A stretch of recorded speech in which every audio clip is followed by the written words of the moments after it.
এই কথাটি শুনেই পরী সেখানে মাথা ঘুরে পড়ে যায়। এটা দেখে কাব্য একটু আশ্চর্য হয়, কারণ কি এমন হলো যে পরী মাথা ঘুরে পড়ে গেল। এই পরী, তোমার কি হলো? এই কথা বলো। ও মাথা ঘুরে পড়ে গিয়েছে, একটু পানি নিয়ে আসো। তো কাব্যর কথা মতো নদী পানি আনার জন্য চলে যায়। ঠিক সেই সময় পরী চোখ খুলে উঠে বসে। এটা দেখে তো কাব্য পুরাই অবাক। এই, আপনার না জ্ঞান ছিল না? কে বললো আমার জ্ঞান ছিল না? হ্যাঁ, আমি তো নিজেই দেখলাম। যা দেখেছেন সব ভুল দেখেছেন। তার মানে আপনি এতক্ষণ সব নাটক করেছেন? হ্যাঁ, নাটক করেছি। আপনি জঘন্য খারাপ। আমার স্বামীকে আমার সামনে অন্য কেউ প্রেম নিবেদন করবে, আমি সেটা মেনে নেব? একদম চুপ। চুপ করলাম। কলেজের কোন ছেলে মেয়ে যদি জানে যে আপনি আমার বউ হন, তবে আপনাকে আমি নিজ হাতেই খুন করব বলে দিলাম। তোমার মনটা এত নিষ্ঠুর? হ্যাঁ, একটু ভালোবাসা না বা বিশ্বাস নেই? সেটা আপনাকে বলতে হবে না। এমন সুন্দর একটা বউ পেয়েছ, তবুও তার মূল্য দিচ্ছ না। এমন সময় আসবে, আমাকে খুঁজবে, কিন্তু পাবে না। আপনার মতো পতিতালয়ের মেয়েকেই কাব্য খুঁজবে। আচ্ছা, একটা কথা বলি, আপনাকে কেউ না করেছে বলতে? এত ভালো তুমি যে পতিতালয়ে খারাপ মেয়েদের দেহ খাইতে কেন গিয়েছিলে? মানে, কেন আমার কথা বোঝা যায় না? তুমি এত ভালো তো পতিতালয়ে কেন গিয়েছিলে? কি এমন ছিল পতিতালয়ের মেয়েদের যা আমার নেই? ভালো লেগেছে তাই গিয়েছি। তো আমাকে ভালো লাগে না? না। আর হ্যাঁ, আমি নদীকে অনেক ভালোবাসি। কোনোভাবে যদি নদী এইসব জানতে পারে, আমার থেকে খারাপ আর কেউ হবে না, বলে দিলাম। ঠিক আছে। এমন সময় নদী একটি জুসের বোতলে করে পানি নিয়ে আসে। আল্লাহ, পরে দেখি ভালো হয়ে গিয়েছে। কি হয়েছিল আমার? জানি না, হঠাৎ করে তুমি মাথা ঘুরে পড়ে গিয়েছো। ও আচ্ছা, ঠিক আছে, তোমরা কথা বলো, আমি ক্লাসরুমে গেলাম। ঠিক আছে। পরে ক্লাসরুমে যাবে এমন সময় কাব্যকে উদ্দেশ্য করে কথা বলে। ভাইয়া, নদী কিন্তু আপনাকে খুব ভালোবাসে, কখনো কষ্ট দিয়েন না। পরীর কথাটি শুনে কাব্য চুপ হয়ে থাকে, কোনো কথা বলে না।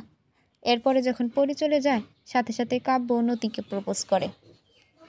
এই নদী, তুমি কি আমার সেই জ্যোৎস্না রাতে চাঁদ দেখে সঙ্গী হবে? তুমি কি আমার সেই স্বপ্নের দেখা দুষ্টু মিষ্টি বউ হবে? কথা দিলাম, আমার এই হৃদয়ে শুধুমাত্র তোমার নামটি লিখে রাখবো চিরস্থায়ীভাবে। কাব্যের এমন প্রপোজ করার স্টাইল দেখে নদী ইমপ্রেস হয়। তাতেই আবার নদীও ভীষণ পরিমাণ কাব্যকে মন থেকে ভালোবাসে। প্রিয়, আমি তোমার প্রথম ও শেষ ভালোবাসা হতে চাই। রাখবে তোমার ওই বুকে আমাকে তোমার প্রিয়তমা করে? প্রিয়, আমি চাই তুমি আমার প্রিয়তমা হয়ে আমার পাশে চিরকাল থাকো। অনেক ভালোবাসি তোমায়। I love you. I love you too আমার হবু জামাই। আরেকটি কথা শোনো। একটি কথা না, 1000টা কথা শুনতে আমি রাজি আছি। তুমি ওই মেয়েটির সাথে কথা বলবে না। কোন মেয়েটা? এখন যে মেয়েটা তোমার সাথে ছিল। ও পরীর কথা বলতেছো? কিন্তু পরী তো খুব ভালো মেয়ে। এত কিছু জানতে চাই না আমি, কারণটা বলবে প্লিজ? এত কথা বলো কেন তুমি? বুঝি না, যা বলেছি তাই করবে। তোমার সব কথা শুনতে আমি রাজি আছি। সেটাই, যদি কখনো ওর সাথে কথা বলো তবে আমাকে হারাতে হবে। ঠিক আছে, কখনোই কথা বলবো না আর, তোমাকে কথা দিলাম। এই তো লক্ষ্মী মেয়ে। জানো কাব্য, তোমার জন্য আমি পৃথিবীর সব কাজ করতে পারি। এই জন্য তোমাকে আমার এত ভালো লাগে। ঠিক আছে, এখন ক্লাসে চলো। চলো। এরপরে নদী ও কাব্য দুজনেই ক্লাসরুমে চলে আসে। কাব্য এসে ওর বন্ধুদের সাথে আড্ডা দিতে থাকে। এদিকে নদী এসে পরীর সাইডে বসে পড়ে। এই নদী, কি হলো? কাব্য কি রাজি হয়েছে? নিশ্চুপ। এই বলো না কি হয়েছে, আমার খুব শুনতে ইচ্ছে করছে। আবারও নদী নিশ্চুপ। বলো কি সমস্যা, এমন চুপ করে আছো কেন? এবার নদী মুখ খুলে বলতে থাকে, তুমি আমার সাথে আর কখনো কথা বলিও না, তোমার সাথে কথা বলতে চাই না। কিন্তু কেন? কি এমন করলাম যে কথা বলতে চাও না? জানি না, বলেছি কথা বলবো না, তো কথা বলবোই না। কথাটি বলে ব্যাগটা নিয়ে অন্য একটি ব্রেঞ্চে গিয়ে বসে পড়ে। আশ্চর্য, বুঝলাম না কি এমন করলাম, তার জন্য এমন করছো? এবার পরে মনে মনে ভাবতে থাকে, নিশ্চিত কাব্য কিছু একটা বলেছে, তার জন্য নদী কথা বলছে না।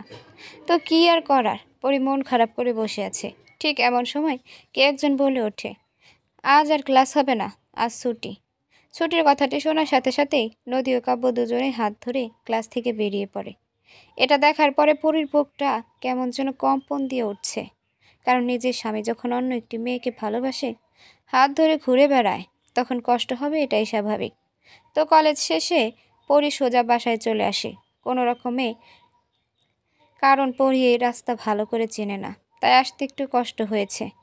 বাসায় আসার সাথে সাথে কাব্যর মা বলে ওঠে, কাব্য কোথায় বৌমা, তুমি একাই কেন আসলে? মা, আপনার সন্তান হয়তো ঘুরতে গেছে কোথাও। ঘুরতে গেছে মানে? ঘুরতে গেলে তো তোমাকে নিয়ে যাইতে পারতো। আমি গেলে কি মান সম্মান থাকতো আপনার সন্তানের? কেন মান সম্মান থাকবে না শুনি? এমন পরীর মতো একটা বউ থাকতে কেউ একা ঘুরতে যায়? ও আসুক আগে, তারপর দেখি কি করি। থাক মা, কিচ্ছুটি বলিয়েন না। আচ্ছা তুমি ফ্রেশ হয়ে নাও, আমি খাবার দিচ্ছি তো তোমাকে। ঠিক আছে মা। এরপরে ফ্রেশ হয়ে খাওয়া দাওয়া করে পরি ঘুমিয়ে পড়ে।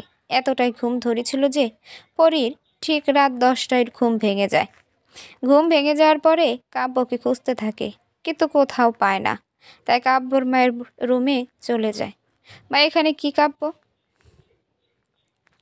কই, ও তো এখনো আসেনি। তোমার কাছে গেলাম যে কাব্যকে একটু ফোন দাও, কিন্তু দেখি তুমি ঘুমিয়ে আছো, এখনো ওঠো নাই, তাই ফিরে এসেছি। আমাকে ডাকতেন একটু মা। না, ঘুমের মধ্যে কাউকে ডাকা উচিত না। আচ্ছা আমি ফোন দিচ্ছি। এরপরে পরি বেশ কয়েকবার ফোন দেয় তো কাব্যকে, কিন্তু ফোনটি রিসিভ করে না। তাই একটু টেনশন করতে থাকে কাব্যের মা ও পরি, কারণ কখনো এমন করেনি কাব্য। তো কি আর করার, কাব্যের জন্য দুজনে ওয়েট করতে থাকে। রাত যখন ঠিক 1টা বাজে, এমন সময় একজন লোক আসে, এসেই বলে যে কাব্য, নাতাল অবস্থায় আপনার সন্তান ওই যে রহিমের দোকানে বাজে কথা বলতেছে। কি বলেন আপনি? কাব্য কেন মাতাল অবস্থায় থাকবে শুনি? সেটা আপনি নিজেই গিয়ে দেখুন না। আমি মিথ্যা বলছি না, সত্যি বলছি। তো লোকটির কথা মতো পরি ও কাব্যের মা সেখানে যায়। গিয়ে দেখতে পায় সত্যি তো কাব্য নেশা করে ওখানে মাতলামি করছে। কাব্য, তুই কি করতেছিস এখানে, হ্যাঁ? আর এসব কি? কে তুমি, হ্যাঁ? আমার নাম জানো কেমনে? কে আমি মানে? তোর মা। কোন মা, কিসের মা? আমার কোনো মা নেই, বুঝছো? কথাটি বলার সাথে সাথে কাব্যর মা কষে একটা থাপ্পড় দেয়। বেয়াদব ছেলে, কোথাকার এই তোর কাজ? এতটা নেশা করেছিস নিজের মাকে পর্যন্ত চিনতে পারছিস না। ছি। ও, তুমি আমার মা? তো তোমার বাসায় মেয়েটাকে? কে মানে? তুই পরীকেও চিনতে পারছিস না? কোন পরিমা? যেই পরি রাতে আকাশে উড়ে বেড়ায়? থাক, চিনতে হবে না তোকে। কাব্যর মুখে এমন কথা শুনে সেই দোকানের সামনে মানুষগুলো হাসতে থাকে। একজন তো বলেই উঠে, আপনার সন্তান নেশা করে? এটা জানতাম না। বাবা, কত ভালো ছিল তার সন্তান নেশাখোর। এই কথা শুনে কাব্যের মায়ের মনটা অনেক খারাপ হয়ে যায়। এরপরে কাব্যকে অনেক বুঝিয়ে বাসায় নিয়ে আসে ওর মা ও পরি। বাসায় এসে কাব্যের মা বলছে, ছি ছি কাব্য, তোকে নিয়ে আমি কত স্বপ্ন দেখেছি, মানুষের সামনে তোকে নিয়ে কত প্রশংসা করি, আজ সব কিছু ধুলোয় মিশিয়ে দিলি। একদম চুপ করো, এত কথা আমি শুনতে চাই না। মা থাক, আজ কিছু বলল না। ওকে, আজ এইসব বলে কিচ্ছুটি হবে না, কারণ ও নেশার ঘরে আছে। আমি ভাবতেই পারছি না পরি কাব্য এমন একটি কাজ ঘটিয়ে ফেলবে। মা, বুঝতে পারছি। জানো, আমার ছেলেটা কখনো নেশা করেনি। আজ হঠাৎ যে ওর কি হলো বুঝলামই না। ঘুরতে গিয়ে হয়তো বন্ধুদের পাল্লায় পড়ে এমনটা করেছে মা। কিন্তু ওর বন্ধুগুলো তো এমন না। এ কথা শুনে পরি মনে মনে বলতে থাকে, আপনার সন্তান কোন বন্ধুর সাথে ঘুরতে গিয়েছিল সেটা আমি জানি। আচ্ছা মা, কাব্যকে রুমে নিয়ে যাচ্ছি, ওর ঘুমের প্রয়োজন আছে। ঠিক আছে মা, যাও। তো এরপরে পরি কাব্যকে রুমে নিয়ে আসে। ছি কাব্য, তোমার কাছে এমনটা আশা করিনি। তো কি হয়েছে শুনি? তুমি নেশাও করো? ভাবতে ঘৃণা লাগছে আমার। হ্যাঁ করি, আরও করব, তাতে তোর কি? আমার কিচ্ছু না, ঘুমাও এখন তুমি। এরপরে কাব্যকে বিছানায় শুয়ে পরি নিজের পোশাকগুলো চেঞ্জ করতে ওয়াশরুমে চলে যায়। তো ওয়াশরুমে এসে পোশাকগুলো চেঞ্জ করে। রাতে যে পোশাক পরে ঘুমায় সেই পোশাকটি পরেতেছে। ঠিক সে সময় কাব্যর হাতের ছোঁয়া পায় পরি, আর তার সাথে পিছনে ঘুরে তাকায়। কাব্য, তুমি ঘুমাওনি? আর এখানে কি করছো? না, ঘুমোইনি, তোর কাছে এসেছি। আমার কাছে এসেছো মানে? কেন এসেছি বুঝতে পারছিস না? না, বুঝতে না পারিস তো চুপচাপ থাক। আমি কি করছি সেটা উপভোগ কর। কি করবে তুমি, হ্যাঁ? চুপ থাকতে বলেছি না তোকে? তো কাব্যের এমন হুমকিতে পরি চুপ হয়ে যায়। এদিকে পরি চুপ হওয়ার সাথে সাথে কাব্য তার শরীরে বিভিন্ন স্থানে স্পর্শ করতে থাকে। এই কাব্য কী করছো এসব? তুমি আমার শরীরে স্পর্শ করছো কেন? ভালো লাগছে তাই করছি। না, তুমি আমার শরীর স্পর্শ করতে পারো না। সবাই ভাবতে পারেন কাব্য তো পরীর জামাই। তবে কাব্য এমন করছে এমন করতেছে পরী কেন? কেন বাধা দিচ্ছে তাই তো? তবে শুনুন, পরী জানে যে কাব্য তাকে ভালোবাসে না, বরং অন্য একটি মেয়েকে ভালোবাসে। তাতে এবার ডিভোর্সের কথা উঠেছে। এজন্য পরী চাচ্ছে কাব্য যেন খারাপ কিছু না করে।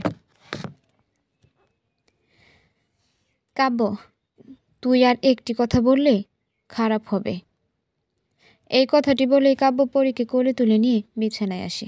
এসে পরীর শরীরের পোশাকগুলো এক এক করে সব খুলতে থাকে। কাব্যের এমন পাগলামি দেখে পরী নিজেকে রক্ষা করার জন্য বিপন্ন হয়ে চেষ্টা করে, কিন্তু কাব্যের কাছে কোনোভাবেই যেন রক্ষা পাওয়া আজ সম্ভব না। পরীও জানে আজ তার রক্ষা নেই, কারণ কাব্য নেশার ঘরে আছে। ও নিজেই জানে না ও কী করছে। তবুও শেষবারের মতো পরী বলে ওঠে, এই কাব্য, প্লিজ আমাকে ছেড়ে দাও। আমার সাথে এমন কাজ করিও না। তোমার দুইটি পায়ে পড়ি আমি। তুমি তো আমাকে ডিভোর্স দিবা বলেছ, তবুও কেন আমাকে নষ্ট করছো? কী দোষ আমার? নিশ্চুপ। কাব্যের সাথে উঠে না পারায় পরী শেষমেশ নিজেকে বিলিয়ে দেয় কাব্যের কাছে। পরী মনে মনে ভাবতে থাকে, বাধা দিয়ে কী হবে? আমার এই সব কিছু তো ওরই। আর যদি কোনোভাবে একটি বাচ্চা হয়, তবে কখনো সংসার ভাঙা সম্ভব না। এসব হাজারটা চিন্তা ভাবনা করে নিজেকে শেষ পর্যন্ত কাব্যের হাতে তুলে দেয়। এদিকে কাব্য নেশার অবস্থায় থাকার কারণে কিচ্ছু বুঝছে না ও কি করছে না করছে। হয়তো সজ্ঞানে থাকলে এমনটি করতো না। তো এই ভেবে সেই রাত্রি কেটে যায়। পরের দিন পরী ঘুম থেকে ওঠার আগে কাব্য ঘুম থেকে উঠে পড়ে। উঠে উপলব্ধি করে শরীরে কোনো পোশাক নেই। ঠিক তখন আবার লক্ষ্য করে তার পাশে পরীও শুয়ে আছে। ওর শরীরেও কোনো পোশাক নেই। এটা দেখে চিৎকার শুরু করে দেয়, এই তুই আমার খাটে কি করছিস? হ্যাঁ, তুই থাকবি সোফায়, কিন্তু তুই আমার খাটে কি এখানে কি করছিস? কাব্যের এমন চিৎকারে পরীর ঘুম ভেঙে যায়। এই কি হয়েছে, এমন চিৎকার করছো কেন শুনি? তুই আমার খাটে কি করছিস? কেন, ছেলে দেখলে শরীর ঠিক থাকে না নাকি? আর তোর শরীরে পোশাক কই? পোশাক কোথায় সেটা তুমি ভালো জানো আমার থেকে। আমি জানি মানে? হ্যাঁ, তুমি ভালো জানো আমার থেকে। ছি, তোকে ভালো ভাবছিলাম, কিন্তু তুই দেখি অনেক জঘন্য। যে নিজের পোশাক খুলেছে আমার সাথে এসে শুয়েছিস, সেটা না হয় বুঝলাম। তুই আমারও পোশাক খুলেছিস? একদম চুপ করো। একটা একটা বাজে কথা বলবে না বলে দিলাম। কাল রাতে নেশা করে কি করেছে সেটা ভুলে গেছো? মানে? এত এত মানের উত্তর দিতে পারবো না। উত্তর পেতে হলে তোমার মায়ের কাছে গিয়ে নাও। সেটা তো নিবই। তার আগে তুই বল, আমার এমন এমন এমন কাজ করার সাহস কোথায় পেলি? কিসের সাহস? তুই আমার কাছে শুয়েছিস কেন বল? ভালো লাগছে তাই শুয়েছি। কেন, সমস্যা আছে? তুই যদি আর কখনো এমন ভুল করিস, তো সেই দিনই তো শেষ দিন হবে এই বাসায় থাকার। দেখা যাবে। এরপরে কাব্য ওয়াশরুমে চলে যায় ফ্রেশ হওয়ার জন্য। প্রায় ৬-৭ মিনিট পরে ওয়াশরুম থেকে বের হয়ে এসেই দেখে এখনো পরে শুয়ে আছে। এই ওঠ আমার বিছানা থেকে। রাতে তো ঠিকই কোলে করে নিয়ে আইসো বিছানায়, এখন শুয়ে আছি তো সমস্যা হয়েছে? একদম বাজে কথা বন্ধ করবি। আমি বাজে কথা বলি নাই, নিজেই বলেন। আমার রুচি এতটা নিচে নামে নাই যে তোর মতো মেয়েকে আমি কোলে তুলে বিছানায় নিয়ে আসব। সেটা জানি নেশাখোররা আর কী করতে পারে আর না পারে। এই কথাটি শুনে কাব্য একটু চুপ হয়ে যায়। নিশ্চুপ? নিশ্চুপ কেন? হ্যাঁ, নেশা যখন করো তখন মনে থাকে না এই নেশার প্রভাব পরে কি হতে পারে? দিছো তো কাল রাতে তোমার বাবা মায়ের মান সম্মান মাটিতে মিশে। কি হয়েছে? হ্যাঁ, সব খুলে বল। কাল রাতে নেশা করে রহিমের দোকানে মাতলামি করেছো, মনে আছে কি? হ্যাঁ হ্যাঁ, আমি মাতলামি করেছি। হুম, বিশ্বাস হয় না আমার? বিশ্বাস হয় না আমার? তো তোমার মায়ের কাছে গিয়ে শোনো কি করেছো আর না করেছো। কথাটি শুনেই কাব্য তার মায়ের রুমে চলে আসে। এসেই দেখে মা আর তোমার মৃত্যুর পরে ভেবেছিলাম কাব্যকে আমি মানুষের মতো মানুষ করব, কিন্তু সেটা হলো না। কাব্য রুমে এসেই দেখে যে বাবা ছবি দেখে দেখে এইসব কথা বলছে মা। এটা দেখে কাব্যের সত্যি খারাপ লাগে অনেক। মা, আমার ভুল হয়েছে, আমাকে মাফ করে দাও প্লিজ। আসলে কাল কিছু বন্ধু ভুল করে আমাকে এসব খাওয়িয়েছে। মা যেন নিশ্চুপ হয়ে যাচ্ছে। মা, আমার ভুল হয়েছে, আমাকে মাফ করে দাও। আর কখনো আমি এমন কাজ করব না। এই কথা শুনে কাব্যর মা বলে ওঠে, হ্যাঁ তোকে মাফ করতে পারি, কিন্তু তার আগে কথা দিতে হবে তুই পরীকে নিজের বউ হিসেবে মানবি। মা বিশ্বাস করো ওকে আমি কথাটা শেষ হতে না হতেই, শোন বাবা, মানুষের মতো মানুষ অনেক থাকে, ঠিক তেমনই হয়তো দেখতে পারি পরিও, তাই বলে কি তুই এমন শাস্তি দিবি মেয়েটাকে? আচ্ছা আমি খোঁজ নিয়ে দেখি পরি সেই মেয়েটা নাকি অন্য কেউ আছে এর পেছনে। যখন সিদ্ধান্ত নিবি তখন তোকে মাফ করব আমি, তার আগে না। এই কথাটি শুনে আবার কাব্য সেই পতিতালয়ে চলে যায় সেই নারীর খোঁজে। গিয়ে তন্ন তন্ন করে খুঁজতে থাকে। অবশেষে যখন খুঁজে পায় না, তখন কাব্য মন খারাপ করে একটি দোকানে বসে চা খাচ্ছে আর চারদিকে তাকাচ্ছে। ঠিক সেই সময় কাব্য দেখে ওই মহিলাকে, যে কিনা একটি রিকশায় করে যাচ্ছে। এটা দেখে কাব্য চা ফেলে তার দিকে ছুটতে থাকে। প্রায় 4 মিনিট পরে সেই রিকশাটিকে দৌড়ে ধরে ফেলে। এই মামা, রিকশা দাঁড় করাও। কাব্যের কথা মতো রিকশাটিও দাঁড় করায়। আর সাথে সাথে মহিলাটি বলে ওঠে, এই আপনি এমন করে রিকশার সামনে আসলেন কেন? আমাকে চিনতে পারছেন? আপনি সেই মহিলা না? কথাটি শেষ হতে না হতেই, হ্যাঁ আমি সেই মহিলা, কিন্তু আমি এখন এইসব কাজ করি না। আমার বিয়ে হয়েছে। কোথায় বিয়ে হয়েছে? হয়েছে কোনো একখানে, কিন্তু এসব আপনি জানতে চাচ্ছেন কেন? এরপরে কাব্য সব কথা খুলে বলে। আর এটা শুনে মহিলাটি হাসতে থাকে। হা হা, এত কিছু হয়ে গিয়েছে। হুম, প্লিজ এখন আমার সাথে বাসায় চলো। আমাকে একটু সময় দাও, কারণ সবাই আমার বউকে ভুল বুঝছে। ঠিক আছে চলো। এবার কাব্য মিস্টার হাসিবকে ফোন দিয়ে ডাক দেয়, আবার নদীকেও ডাক দেয়। তারা দুজনেই যেন বাসায় চলে আসে। এইদিকে এইসব কথা বলতে বলতে কাব্য এবং মহিলাটি দুজনেই বাসায় চলে আসে। মা, ও মা, বাহিরে আসো তো, দেখো কাকে নিয়ে এসেছি। তো কাব্যের ডাক শুনে ওর মা বাহিরে আসে। পরীকে নিয়ে কোথায় গিয়েছিলে? আমি তো একটু আগেই পরীকে রুমে দেখলাম। এটা পরী না, এটা সেই মহিলা যার কথা বলেছি তোমাকে। এটা শোনার পরে তো কাব্যের মা বেহুশ, কারণ চেহারাটা এত মিল কিভাবে। কি এটা পরী না? না। ঠিক তখনই পরীও বাহিরে চলে আসে। এসেই তো নিজেও অবাক, কারণ এটা আবার কি? এই যে পরী, দেখো তো চিনতে পারো কি না? আরে আমার মতো দেখতে উনি। এই সব কি? বলেছিলাম না তোমার মতোই দেখতে হুবহু একজন আছে। ও তার মানে ওই জায়গায় উনি কাজ করেন? করতো, এখন করে না। ঠিক এই টাইমে হাসিব ও নদী দুজনেই চলে আসে। নদী বাড়ির ভেতরে এসে দেখে যে দুইটা পরী দাঁড়িয়ে আছে। কাব্য এখানে দুইজন দেখতেই একই রকম। পরীরা কি আপন বন্ধুজনে? ওয়েট, সব বলবো। তার আগে হাসিব তুই বল, এখানে কি বুঝতেছিস? কি আর বুঝবো, দুইজন দেখতে একই রকম। একজন হলো আমার বউ পরী, আরেকজন হলো সেই পতিতালয়ের মেয়েটি। ও, সেটাই তো, দেখতে হুবহু একই রকম। বোঝাই যাচ্ছে না। এইদিকে কাব্যের মুখে বউ কথা শুনে নদী হতবাক হয়ে যায়। তোমার বউ মানে? হ্যাঁ, পরী আমার বউ হয়। কেমনে কি? হ্যাঁ, তবে শোনো কাহিনী। এটা বলে কাব্য সব খুলে কিছু বলতে থাকে নদীকে, প্রথম থেকে শুরু করে শেষ পর্যন্ত। এইসব শুনে নদী কি বলবে সেটার ভাষা খুঁজে পায় না। আমাকে মাফ করে দিও নদী। জানি আমি তুমি আমাকে ভালোবাসো, কিন্তু আমার মায়ের কথা কখনো অমান্য করতে পারবো না। ও ঠিক আছে। এ কথাটি বলে নদী কান্না করতে করতে বাড়ি থেকে দৌড়ে চলে যায়। অন্যদিকে হাসিবু নিজের ভুলটা বুঝতে পেরে সবার কাছে ক্ষমা চলে যায়। মা, আমাকে এখন তো মাফ করে দাও। এই সময় সেই মহিলাটি বলে ওঠে, আন্টি মাফ করে দেন আপনার সন্তানকে, সে অনেক ভালো। আর হ্যাঁ, আমি এখন আসি, আমার স্বামী ফোন দিয়েছিল। হ্যাঁ ঠিক আছে। মা, মাফ করে দাও তোমার সন্তানকে, ও ভুলটা বুঝতে পারছে। দাও না মাফ করে মা। ঠিক আছে, মাফ করব, কিন্তু আমি এই বছরে নাতিপুতির মুখ যেন দেখতে পাই। হ্যাঁ চেষ্টা করব। হ্যাঁ, যা মাফ করে দিয়েছি, এখন পরীর কাছে মাপ চা তুই। পরে আমাকে প্লিজ মাফ করে দাও। মাফ করবো, আমারও শর্ত আছে কিছু। যেমন, প্রতি শুক্রবার ঘুরতে নিয়ে যেতে হবে। আবার আমাকে আমার মাকে নিয়ে মাকে নিয়ে রেস্টুরেন্টে যেতে হবে। আমি রাজি। হ্যাঁ, মাফ করে দিয়েছি। বাপরে কি চাপ বউ আর মায়ের। এই কথাটি শুনে সবাই হাসতে থাকে।